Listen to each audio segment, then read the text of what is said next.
जय हिंद प्यारे दोस्तों, स्टडीज मोने में आपका स्वागत है। तो आज बहुत ही अच्छा टॉपिक हम लेके आए हैं, प्रत्यक्ष कर और अप्रत्यक्ष कर। इस टॉपिक से एग्ज़ाम में बहुत क्वेश्चन आता है, प्रत्यक्ष कर निम्न में से कौन सा प्रत्यक्ष कर है, कौन सा अप्रत्यक्ष कर है। तो हम सबसे पहले आपको हम समझाते हैं कि प्रत्यक्ष कर कहा था किसको और अप्रत्यक्ष कर कहते किसको है। तो आपको हम सिंपल से भाषा आपको बताते हैं कि प्रत्यक्ष कर किसको कहा जाता है। तो वह कर प्रत्यक्ष कर के बारे में पहले हम बताते हैं आपको, उसके बाद वो प्रत्यक्ष कर, फिर हम इसका एग्जांपल आपको बताएंगे। जब एग्जांपल हो जाएगा तो फिर लास्ट में हम याद करवा देंगे पूरे ट्रिक के माध्यम से भी कौन प्रत्यक्ष कर है, कौन सा अप्रत्यक्ष कर है। तो पहले हम चर्चा करते हैं प्रत्यक्ष कर की दुनिया में। प्रत्यक्ष कर क्या है भैया? तो प्रत्यक्ष कर मतलब इसी को बोला जाता है डायरेक्ट टैक्स, जो कि डायरेक्ट लिया जाता है एक दूसरे से, जो कि सरकार डायरेक्ट लेता है, बीच में कोई नहीं आता है उसके बीच में। अर्थात कि वह टैक्स जिसे आपसे सीधे तौर पर वसूला जाता है, वह टैक्स जिसे आपसे सीधे तौर पर वसूला जाता है सरकार के द्वारा। जैसे मान लीजिए कि देखिए कि आ गया आपका कृषि टैक्स। आप लोग कृषि जो भरते हैं भैया, ज़मीन वाला रसीद सब जो भरते हैं, वह जो पैसा आप टैक्स भरते हैं वह डायरेक्ट सरकार के खाते में जाता है, बीच में कोई बिचौलिया नहीं आता है या किसी के माध्यम से आप नहीं भेजते हैं। जैसे आगे आपकी मान लीजिए कि इनकम टैक्स, आयकर जो होता है, आयकर आप लोग डायरेक्ट भरते हैं। तो यह जो मेरा आ गया किस में आ जाएगा? प्रत्यक्ष कर। जीएसटी देखिए, जीएसटी जो आ गया मेरा किस में? प्रत्यक्ष कर में आ जाएगा कि जीएसटी आप जो भरते हैं भैया, वो हम डायरेक्ट सरकार का अथी पर लेते हैं और उसका जो जीएसटी नंबर आता है हम डायरेक्ट उस पर डाल लेते हैं, बस चल जाता है पैसा हमारा उसके पास में, सरकार के पास टैक्स चल जाता है। धन कर हो गया, इसी तरह संपत्ति कर, तो वह कर जिससे सरकार डायरेक्ट एक दूसरे से संपर्क डायरेक्ट सुलझता है। जैसे मान लें कि आप मान लीजिए सरकार है और हम ग्राहक हैं और आप हमसे टैक्स वसूल रहे हैं। यदि हमसे आप डायरेक्ट पैसा मांग रहे हैं तो हो गया डायरेक्ट टैक्स। डायरेक्ट मतलब कि आमने सामने प्रत्यक्ष रूप से, तो इसे बोलता है डायरेक्ट टैक्स। और एक होता है कि इनडायरेक्ट टैक्स, अर्थात इनडायरेक्ट टैक्स मतलब कहने का मतलब हुआ कि अप्रत्यक्ष कर। तो अप्रत्यक्ष कर किसको कहा जाता है कि यह सीधे तौर से वसूला नहीं जाता है। तो अब सवाल उठता है कैसे वसूला जाता है? तो अप्रत्यक्ष कर जो वसूला जाता है बल्कि एक दूसरे के माध्यम से वसूला जाता है। ठीक है, वास्तविक भार उस व्यक्ति पर नहीं पड़ता है जो इसे अदा करता है। ठीक है, वास्तविक भार उस व्यक्ति पर नहीं पड़ता जो इसे अदा करता है, बल्कि वह भार जो है अन्य के माध्यम से पड़ता है। पैसा हम ही देते हैं लेकिन किसी दूसरे के माध्यम से देते हैं। तो जैसे हम आपको एक एग्जांपल समझा रहे हैं, एग्जांपल सुनिएगा। जैसे मान लीजिए आपकी कोई फिल्म रिलीज हुआ और फिल्म रिलीज हुआ तो आप फिल्म देखने के लिए जाइएगा।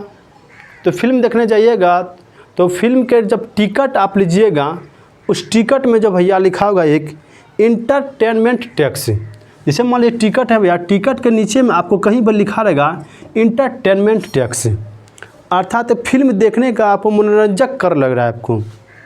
ठीक है, आप मनोरंजन उसमें कर रहे हैं तो मनोरंजन टैक्स रहा है।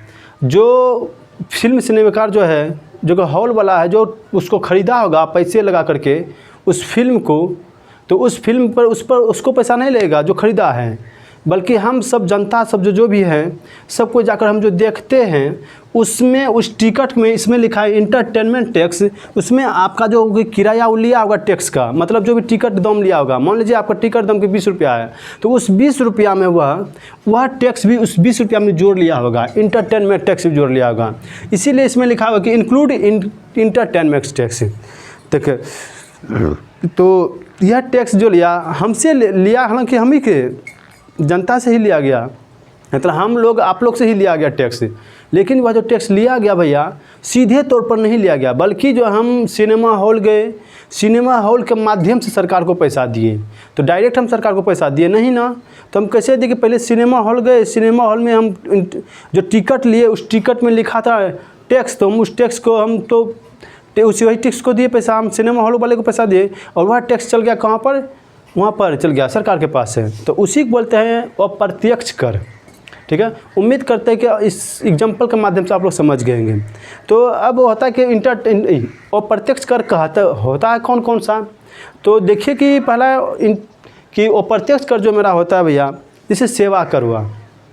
आप सेवा दे रहे हैं तो सेवा कर रहा है हो रहा है भैया, तो सेवा हम कर रहे हैं भैया, तो सेवा कर रहे हैं तो हम जैसे हम दवा सब ले रहे हैं भैया, तो दवा सब हम ले रहे हैं भैया, देखिए कि दवा में भी लिखा हुआ इंक्लूड टैक्स, मतलब सब कुछ टैक्स लिखा हुआ है।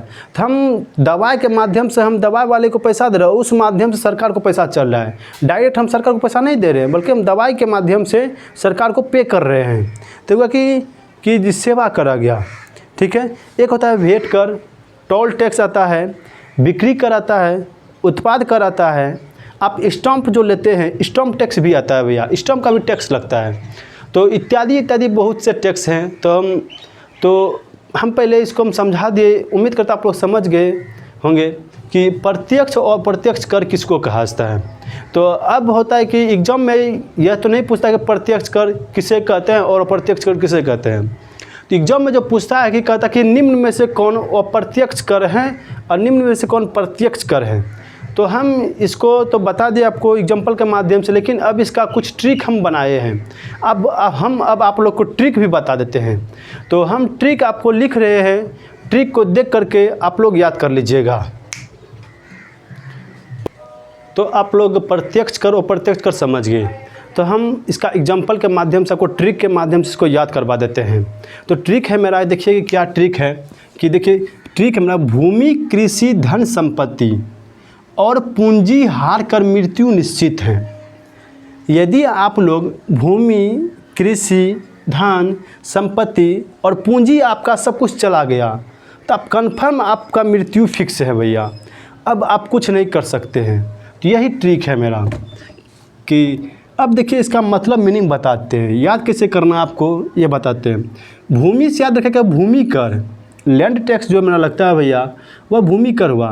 कृषि से याद रखेगा कृषि कर, धन से याद रखता है धन कर, संपत्ति से याद रखेगा संपत्ति कर, और से याद रखेगा आय कर, पूंजी से याद रखेगा पूंजी कर, और हार कर जो लिखा है इसका मतलब वो उपहार कर, जो गिफ्ट दिया जाता है, गिफ्ट टैक्स जो रहता है भैया वो है गिफ्टेड टैक्स अर्थात उपहार कर। मृत्यु से याद रखिएगा मृत्यु कर भी लगता है हम लोग को, तो मृत्यु कर भी लगता है। निश्चित से रखिएगा कि निगम कर, तो निश्चित से होगा क्या, निगम कर। तो इस ट्रिक के माध्यम से आप प्रत्यक्ष कर का जो उदाहरण रहेगा आप उसको स्पष्ट रूप से बता सकते हैं। तो यह किसका उदाहरण है भैया, कि प्रत्यक्ष कर का उदाहरण है, ठीक है। आप इसको 2 बार 3 बार इस वीडियो को देखिएगा ना, इसको पूरा आपको याद हो जाएगा। और एग्ज़ाम से जाने से 5 मिनट पहले एक बार जरूर इसको देख के जाइएगा, क्योंकि यह एग्ज़ाम में काफ़ी आता है भैया। तो अब हम आपको बता रहे अप्रत्यक्ष कर का ट्रिक। तो आपको हम प्रत्यक्ष कर का उदाहरण बता दिए, अब चलते हैं आपको बताने के लिए हम अप्रत्यक्ष कर का उदाहरण।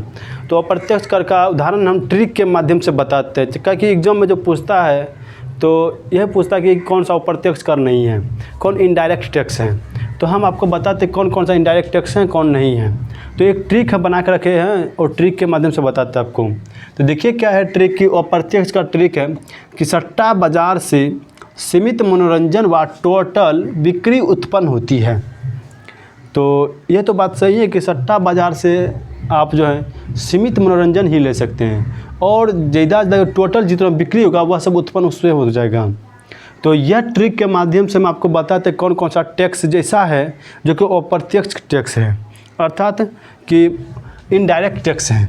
तो सट्टा से देखिए स्टम्प कर, स्टम्प कर जो मेरा होता है भैया यह आता है मेरा अप्रत्यक्ष कर के अंतर्गत। बाजार कर से सेवा कर होता है, सीमित से सीमा कर याद रखिएगा। मनोरंजन से मनोरंजक कर होता है, ठीक है। और वो से याद रखिएगा वेट कर, जो वेट टैक्स से सुना जाता है भैया। टोल से याद रखिएगा टोल कर, बिक्री से याद रखिएगा बिक्री कर, और उत्पाद से रखिएगा उत्पन्न से उत्पाद कर। तो वेट कर आ गया भैया, जीएसटी कर सब इसी में आ जाएगा मेरा, कि यदि पूछेगा तो जीएसटी सब तो इसी कर में आ जाएगा कि जीएसटी हम भरते हैं जो किसी वस्तु के माध्यम से हम सरकार को देते हैं, हम डायरेक्ट जीएसटी भरते नहीं हैं, ठीक है। हम किसी वस्तु के माध्यम से सरकार को देते हैं। जैसे मान लीजिए कि कपड़ा कोई लिए तो कोई दुकानदार से हम कपड़ा लिए तो कपड़ा के लिए हम दुकानदार को टैक्स दिए, बल्कि हम डायरेक्ट सरकार को नहीं टैक्स दिए, उस कपड़ा में जो वेट था उसका हम दिए टैक्स थे। तो जीएसटी सब मेरा इसी टैक्स के अंतर्गत आ जाता है, टोल टैक्स के अंतर्गत ही आ जाता है। मतलब कि वेट कर हुआ जो मेरा यह अप्रत्यक्ष कर के अंतर्गत ही आ जाता है।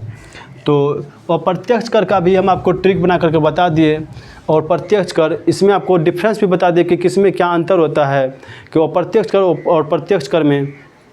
तो यदि आपको वीडियो थोड़ा सा भी अच्छा लगा भैया तो आप लाइक ज़रूर करके जाइएगा, साथ में कमेंट ज़रूर कर दीजिएगा कि वीडियो कैसा, और साथ साथ में दोस्तों को ज़रूर शेयर कीजिएगा ताकि आगे के एग्ज़ाम में, इंडिया के कोई भी एग्ज़ाम रहे, सब में ये क्वेश्चन पूछता है। चूँकि ये एनसीईआरटी का टॉपिक है तो ये क्वेश्चन पूछना अनिवार्य रहता है भैया। तो इसी के साथ हम आज के सेशन को यहीं पर समाप्त करते हैं। मिलते हैं आपको नेक्स्ट सेशन में, जिसमें हम नेक्स्ट वीडियो आपको डालेंगे। तो आज के लिए इतना ही, मिलते हैं नेक्स्ट क्लास में। इसी के साथ जय हिंद।